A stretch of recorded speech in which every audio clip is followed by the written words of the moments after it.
Тақырып: киіз үйдің түрлері. Сөйлемнің түрлері.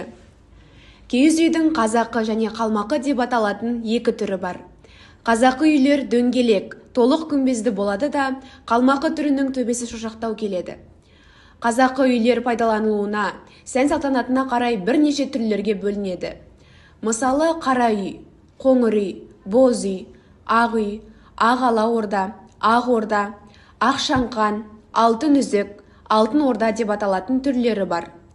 Сол сияқты көшіп қонуға, уақытша паналауға немесе шаруашылық, жұмыс ретінде бейімделген үй түрлері болады. Олар қос, абылайша, күрке, кепе, итарқа, жаппа, жолым үй, ас үй, қалқа деп аталады. Жаңа үй болған жас шаңырақты отау дейді.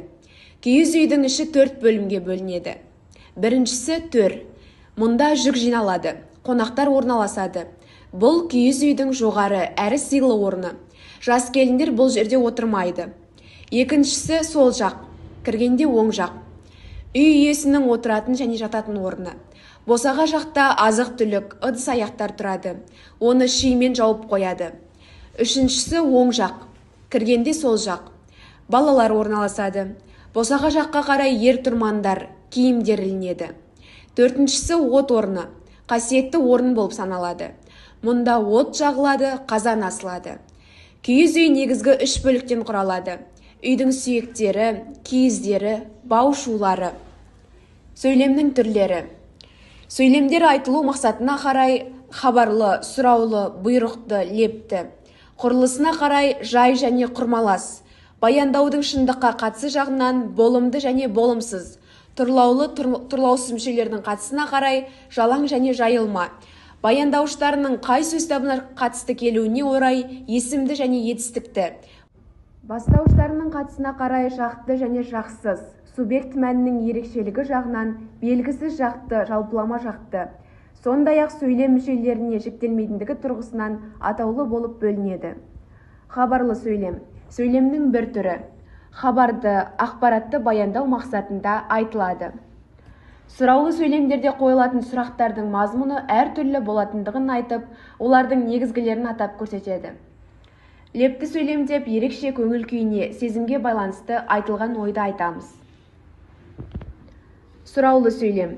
Біреу я бірдеңе жайында білу мақсатымен сұралатын сөйлем. Сұраулы сөйлем соңына сұрау белгісі қойылады.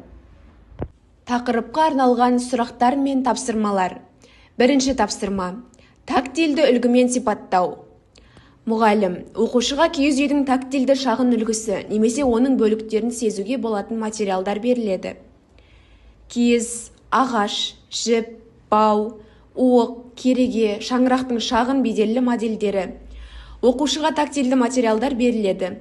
Ол қолмен ұстап көріп, біріншіден қандай материал екенін ажыратады.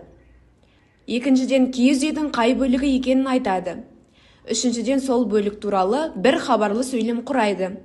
Дескриптор материал түрін ажыратады, киіз үй атауын атайды, бір хабарлы сөйлем құрайды. Екінші тапсырма. Сөйлем түрлендіру. Киіз үйлер қадірлі қонағына, құрылысына орай бірнеше түрге бөлінген. Алтын орда 30 қанаттан тұратын мәжіліс ордасы.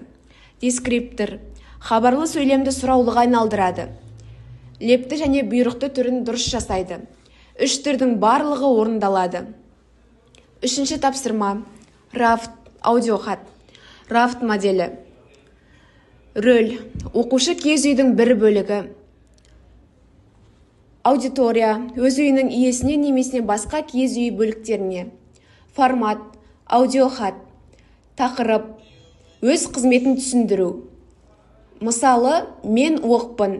Мен киіз үйдің күмбесін ұстап тұрамын. Барлық бөлшектермен бірге үйді берік етемін. Мені мықтап байлап қойыңдар. Дескриптор.